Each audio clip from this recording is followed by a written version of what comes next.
The next passage we'll look at is chapter 11, verses 8, 9, and 10, which deals with Abraham, Isaac, and Jacob. I'll translate those 3 verses and then comment on them. By faith, being called, Abraham obeyed to go out to a place which he was due to receive for an inheritance. And he went out not knowing where he was going. By faith, he sojourned in the land of promise as in an alien land, dwelling in tents with Isaac and Jacob, the heirs together with him of the same promise. For he was looking for the city which has foundations, whose builder and architect is God. So there is our next example of faith. It's number 4 in our list, and it concerns not only Abraham, but his son and his grandson, Isaac and Jacob.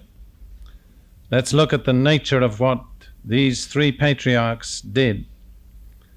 Abraham was living in Ur of the Chaldees, which was a wealthy and cultivated city of that time, but idolatrous.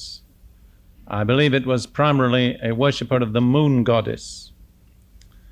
And probably Abraham was a fairly substantial citizen of that city. God appeared to him, spoke to him, and told him to leave the city, to leave his family and his roots, and to go out to a country which God would later show to him. So as the writer says, he went out not knowing where he was going. That's the first aspect of his faith. He obeyed God, although he didn't know what it would lead to. I'm sure if I were to ask for a show of hands, which I don't intend to do, that many of you would say, at some point in my life, God made a similar demand of me. He asked me to give up something, to leave it, apparent security and prosperity and worldly success and acceptance, and to go out not knowing what lay ahead. That was certainly true of my first wife, whom I've mentioned here. I think it was true of my case also.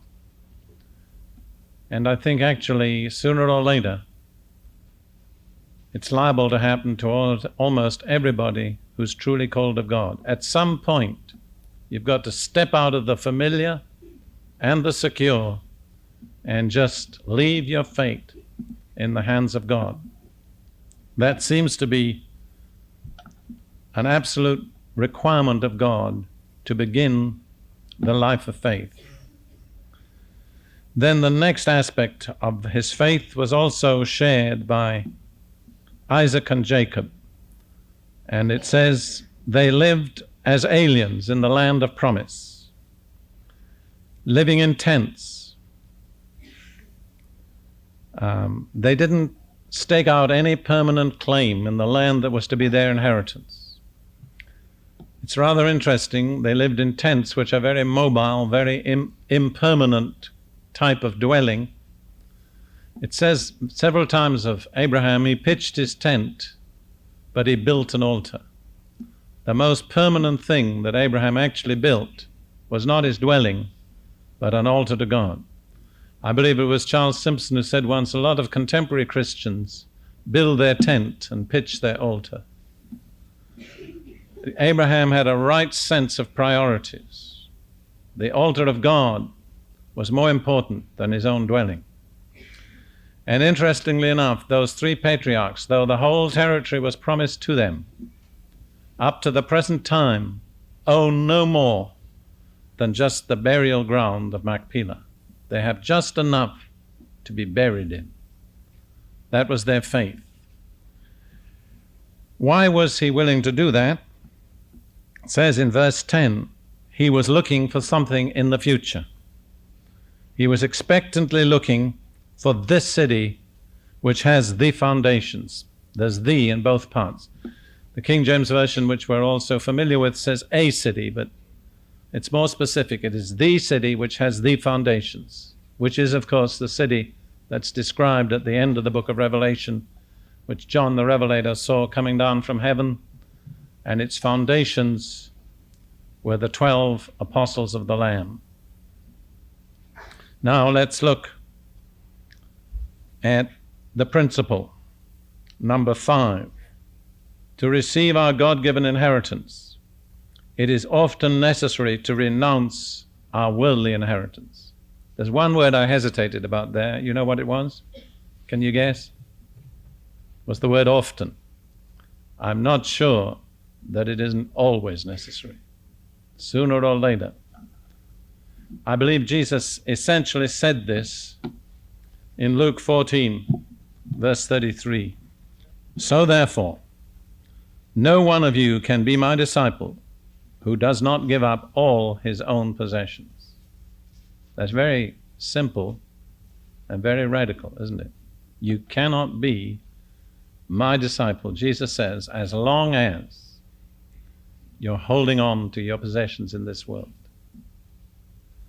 We've had a lot of teaching about discipleship, which has been valuable, but I've observed many times in that teaching there's been very little reference made to the basic requirement, which is giving up all your possessions.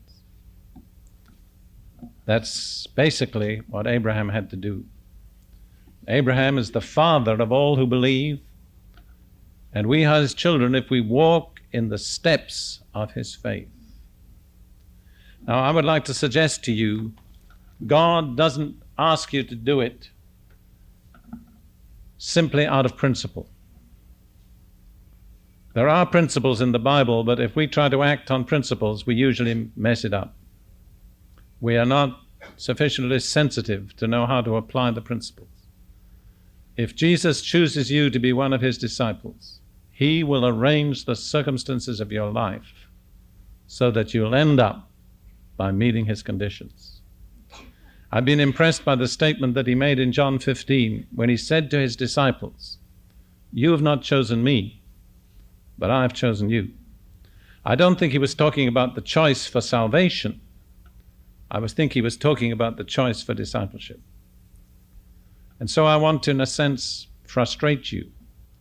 And I want to say you can't follow him in discipleship unless he chooses you. They didn't make the choice. He did. He knew what he was doing. And you will see if you study the Gospels that in fulfillment of his choice, they had to meet his condition, to forsake all that they had. Now, this was true in my life when I stepped out into what they call full-time ministry in 1946. I had no knowledge of the principles, but the Lord led me to do the thing. I was considering the other day, I gave up my career, I gave up my money, I gave up my country, I put the claims of God's call before those of my family. I did literally give up everything I owned. I didn't do it with a great spiritual flourish. Here I am, Lord. I'm becoming a disciple. Matter of fact, to be honest, some of it I did rather reluctantly. But the Lord gave me no option. That you want to enter into your calling, what I've called you to do, that's the only way.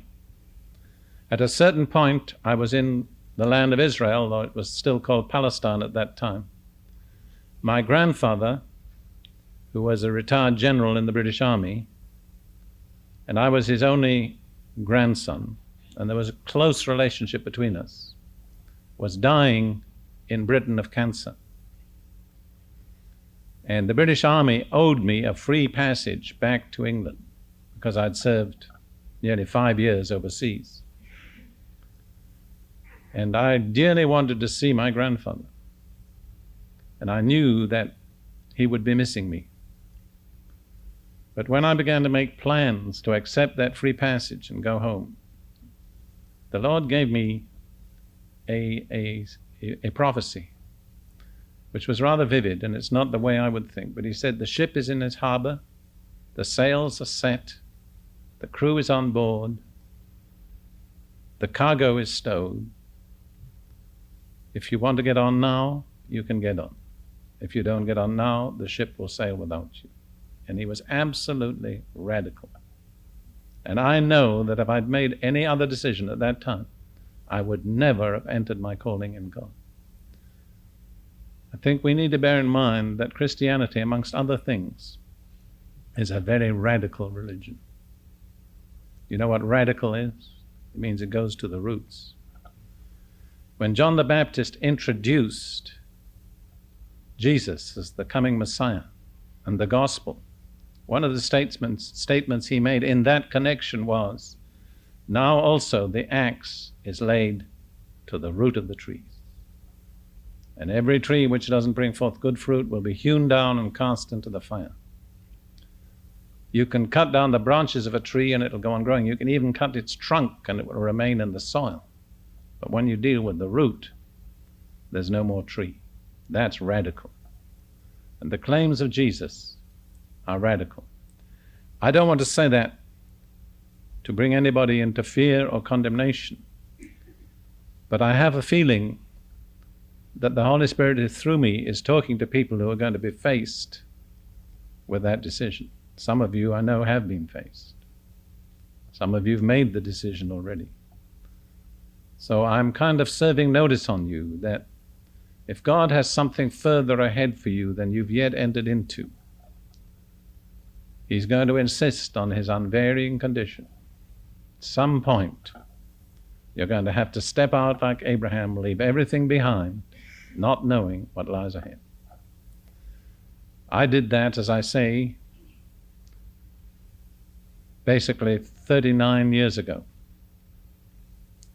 And I just want to tell you that I've never regretted doing it. If I had the choice again, I'd make the same decision. I remember fellowshipping with a veteran missionary from Argentina one time. He'd been traveling in various churches, speaking about the missionary call. And he said, in those churches, I met quite a number of people who'd heard God's call and not obeyed it. He said there was not one of them that was happy. But he said, I've also met people who heard God's call and obeyed it, and I've never met one who regretted it. So bear that in mind. Abraham is the pattern. He's the father of all those who believe. We walk in the steps of his faith, and we have the same destination. We are looking like him for the city which has the foundations, whose builder and architect is God. Let's look now in the outline, or I think we have looked. I'll just read those words again. I'll still put in often, although I'm not sure that I should do. To receive our God-given inheritance, it is often necessary to renounce our worldly inheritance. And then I put there, notice the continuing emphasis on inheritance. In this outline, we've traced a number of words, 12 words that are key words, plus the word high priest. And 3 of those key words were very closely related. I wonder if you can remember them. Inheritance. What were the other 2? Can you remember? Both looking towards the future. Perfection and rest. That's right. Inheritance, rest, perfection. They're all ahead. They all combine. Only in our inheritance will we find rest and perfection. It's ahead. We cannot stop till we get there. We go on to verse 11, which deals with Sarah. Now, this verse is translated differently in the New International Version for reasons we don't need to go into. Personally, I think it's a mistake. I think the standard version of that verse is right.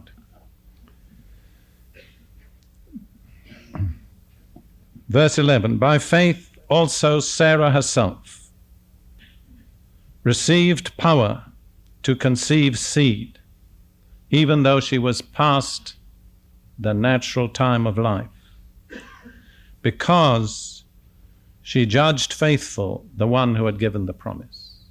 It's important to see that Sarah's faith played an essential part in God's purpose. Sarah was not just an appendage.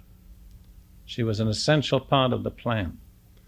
Twice, Abraham nearly missed the whole thing by being willing to let Sarah go. That was one of the great weaknesses in his character.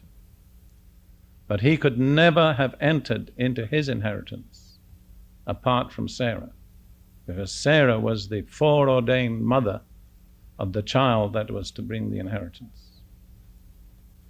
And I say that to ladies, bear in mind, you're just as important as your husbands or the men in the church.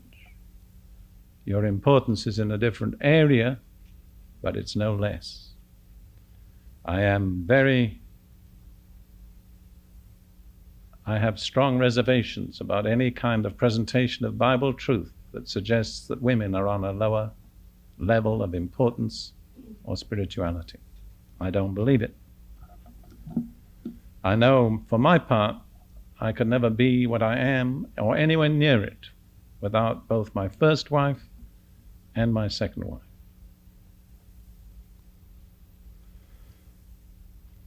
All right, we're going on to verse 12, which describes the result of the previous examples. We'll read the verse, then we'll go back and look at the examples. Wherefore also there came forth, there sprung from one, and him a dead one, as many as the stars of heaven in multitude, and as the sand which is by the shore of the sea innumerable. Once you've really got the King James for that verse, you can't say it any other way. It rolls off the tongue. It has an impact that nothing else ever will have. So that's the result of the examples of faith in the previous verses. What was the example, going back to your outline on verses 8 to 10? Abraham obeyed God's call to leave Ur. He sojourned in Canaan with Isaac and Jacob as in an alien land, living in tents, no permanent dwelling, always looking forward to the city of God. And then the two principles. We've already said one, to receive our God-given inheritance. The next one, or rather, the results. In verse 12, the results of both Abraham's faith, Isaac's faith, Jacob's faith, and Sarah's faith. An innumerable posterity to obtain the promised inheritance. And notice again the emphasis on obtaining the inheritance. I think it's good to see there was a family faith.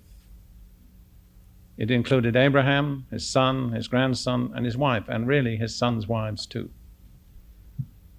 I think we need to give more thought to the importance of family faith.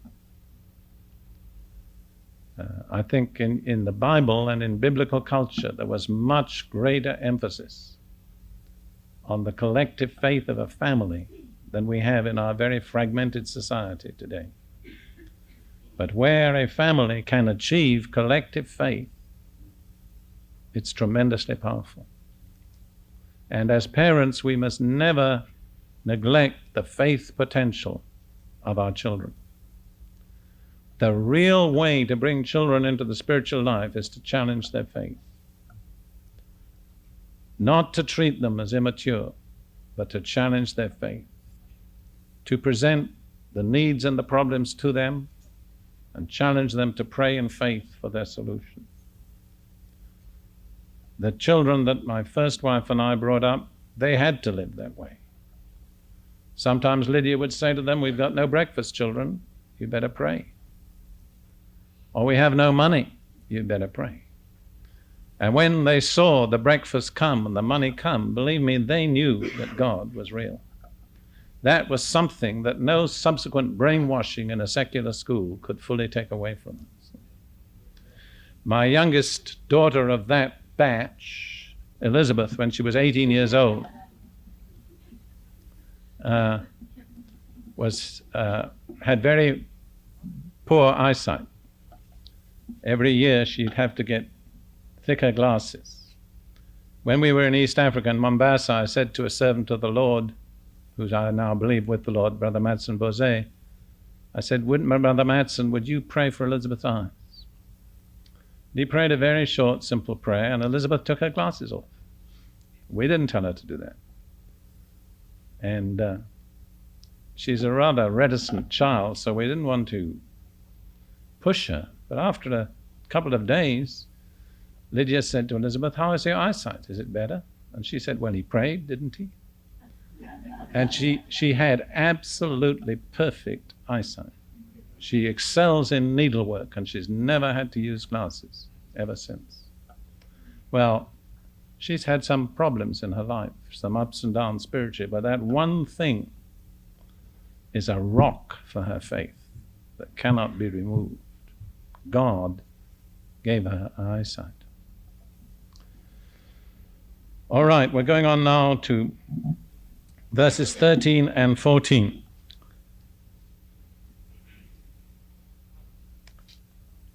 All these died, the translations say in faith, don't they? But it's not the same preposition that's translated in earlier. It's died, I would like to say, on the faith plane. They didn't come down from the faith plane when they died. That's my amplified version, okay? Which is not in print, but it's fully licensed. Okay, so they all died on the faith plane. Then none of them, let's go on, not having obtained the promises, but having seen them from afar, and having embraced them, and having confessed that they were strangers and pilgrims upon the earth. Let's look, first of all, at the scriptures, or some of them, to which the writer is referring. In Genesis chapter 23,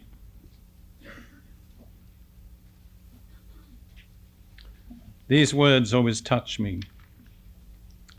I think, having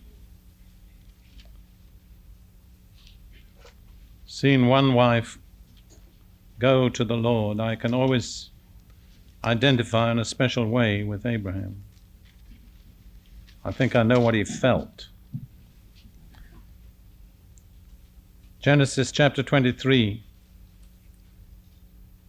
immediately after Sarah's death, verses 3 and 4.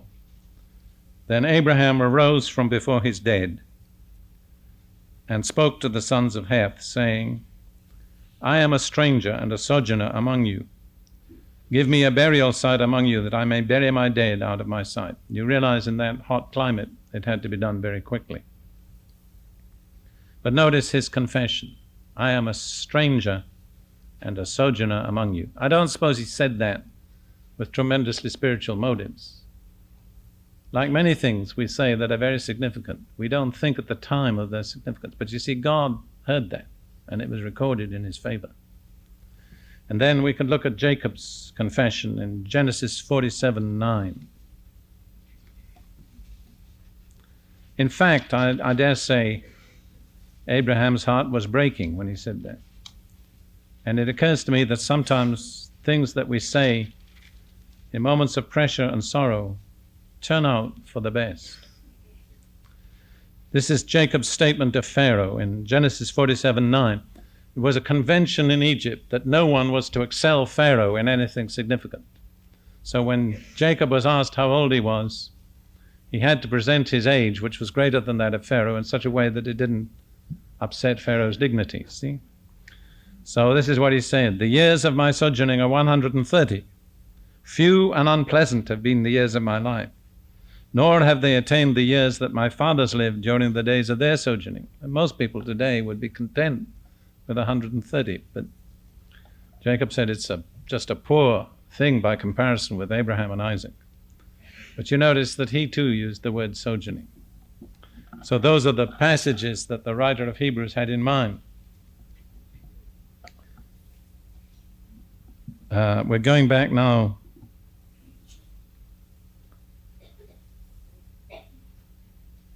to verse 13, and we go on to verse 14, which is a comment. For those that say such things, those are the words we've just read, make it clear that they are seeking a country of their own. The Greek word is patris, directly derived from the Greek word for father. It means a fatherland. So all of the patriarchs were looking forward to a country, not backward. They all had in mind a place with a father. That's a very interesting root from the word father, pater in Greek.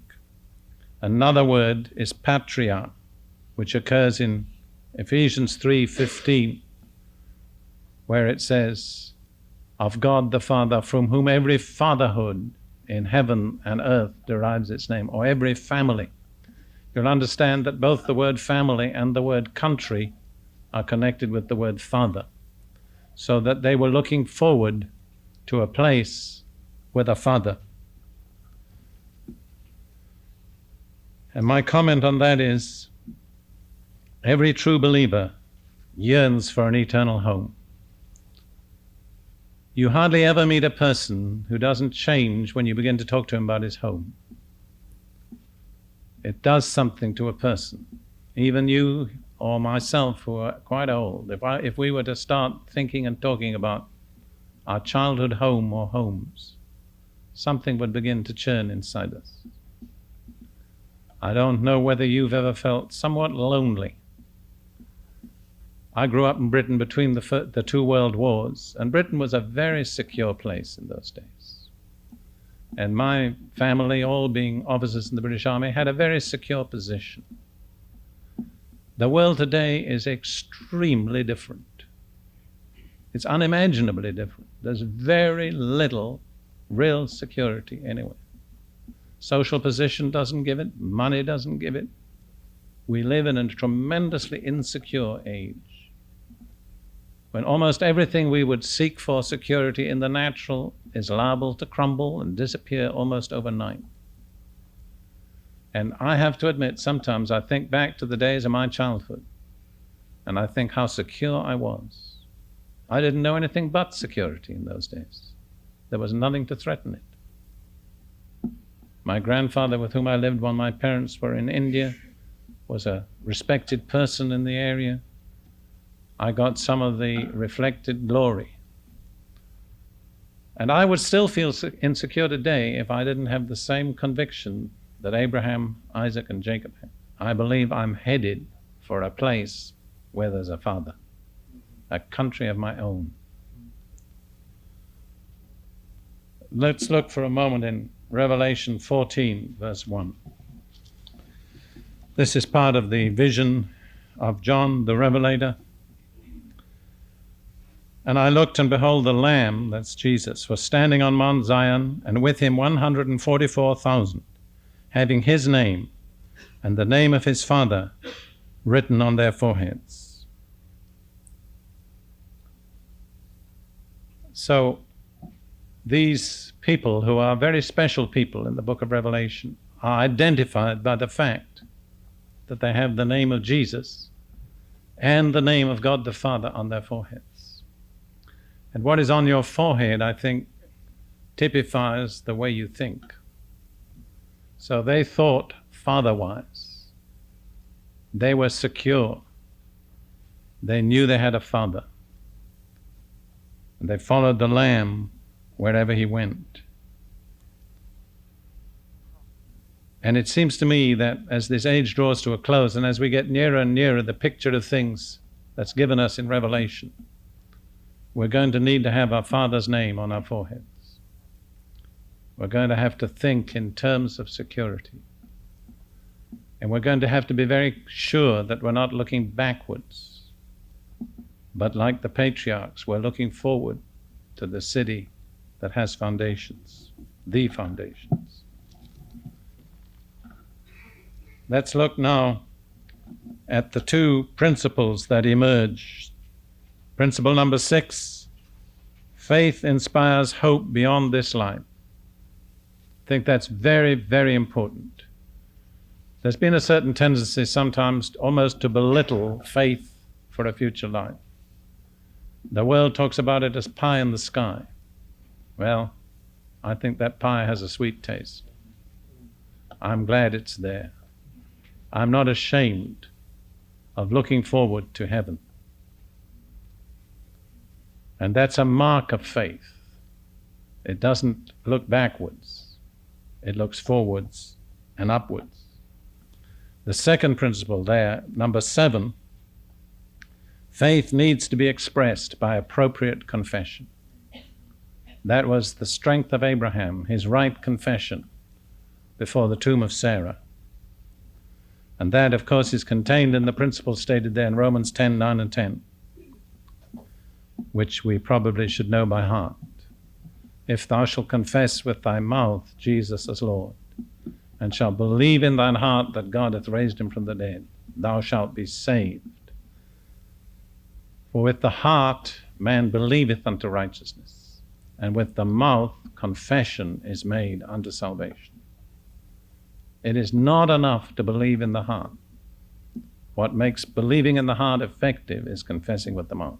And you'll see that in one way or another, this principle runs all through this 11th chapter of Hebrews. There has to be the appropriate confession to make faith effective. Looking now in verse 15, still speaking about the patriarchs. And if they had remembered that country from which they came out, they would have had opportunity to return. God doesn't always slam the door behind us. He sometimes leaves it open. He says, if you want to turn back, you're free to do so. But faith does not turn back. I have to say, in my own experience, I've many times gone through difficulties and pressures, and I've sometimes said to myself, is it worth it?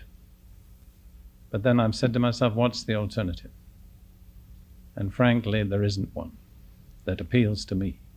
I tasted the world for 25 years. It has nothing that attracts me. I understand young people who've grown up in a totally Christian atmosphere, they may look at it a little different. It has some glamour at a distance, but when you're in it, it turns to ashes. So I can really endorse that. We are partakers of a heavenly calling, and we cannot afford to turn back. Principle number 9, which is by verse 16, going on with that sentence, but now they desire a better country, that is, a heavenly one.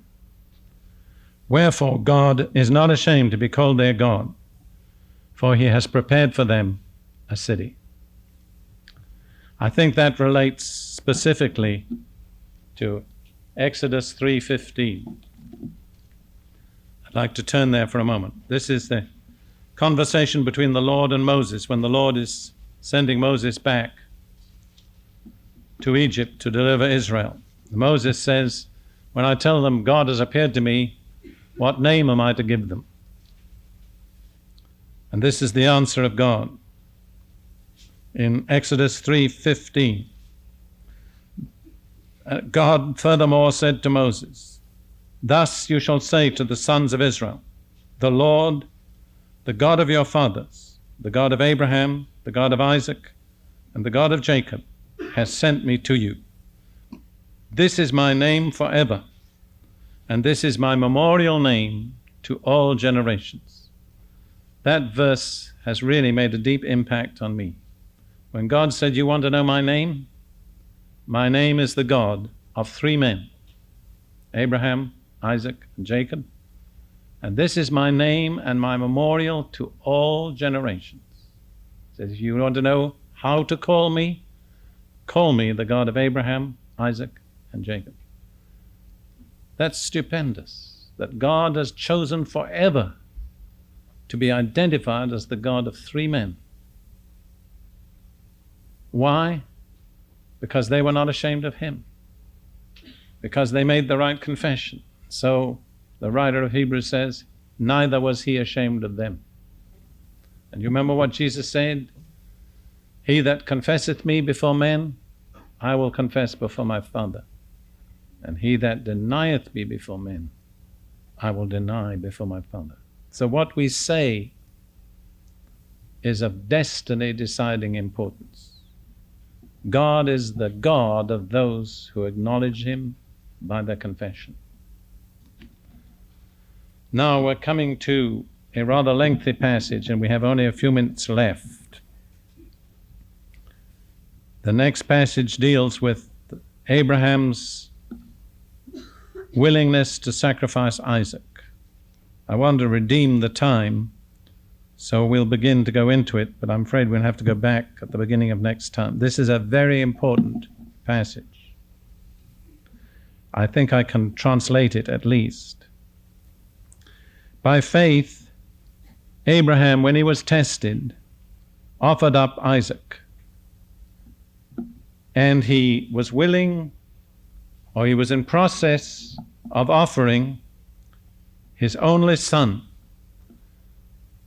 He, Abraham, the one who had received the promises, to whom it had been said, in Isaac your seed will be called. In other words, his whole destiny in God depended on Isaac. Without Isaac, he had no destiny. And yet he was willing to offer him up in death. And it goes on to say, reckoning that God was able even to raise him from the dead, from whence he received him also figuratively. So in Isaac we have a figure of resurrection. He was not actually killed, but he was at the point of death. And Abraham was convinced, because of his faith in God, that if he obeyed God by killing his son, God would bring him back to life.